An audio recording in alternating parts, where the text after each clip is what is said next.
சிறிய மார்கோ பனியை மிகவும் விரும்பினார். அவள் வசிக்கும் இடம் வெயிலும் சூடாகவும் இருந்தது. பனி அங்கு அரிதான காட்சியாகும்.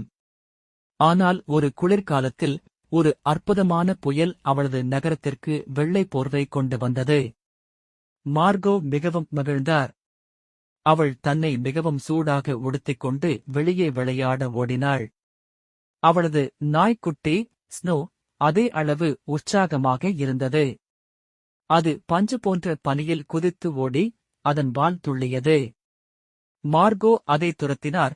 அது பனிப்பொழிவில் உருண்டு திரும்பியதைக் கண்டு சிரித்தார். அவர்கள் பனி மனிதர்களை உருவாக்கி பனிப்போர் நடத்தினர். அவர்களின் சிரிப்பு பனி மூடிய தெருக்களில் எதிரொலித்தது. நாள் செல்லச் செல்ல பனி அதிகமாக பெய்யத் தொடங்கியது.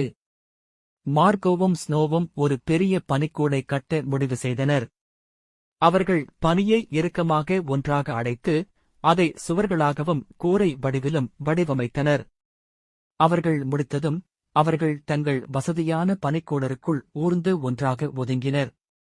அவர்கள் வெளியே பனி பெய்யும் காட்சியை பார்த்தபோது மார்கோ தனக்கு இத்தகைய அற்புதமான நாளை அனுபவிக்க வாய்ப்பு கிடைத்ததற்காக நன்றியை தெரிவித்தார்.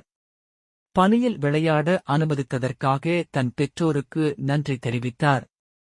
பனியில்தான் அனுபவித்த சாகசத்தை எப்போதும் நினைவில் வைத்துக் கொள்ளுமாறு வாக்குறுதி அளித்தார்.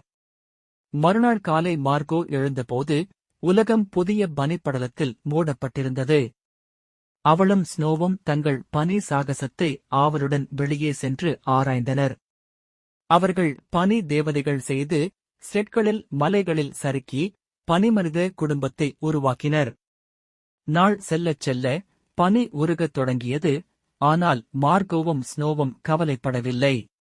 அவர்கள் தங்கள் பனி சாகசத்தை முழுமையாக அனுபவித்திருந்தனர். அது அவர்களுக்கு கொண்டு வந்த மகிழ்ச்சியையும் அதிசயத்தையும் ஒருபோதும் மறக்க மாட்டார்கள்.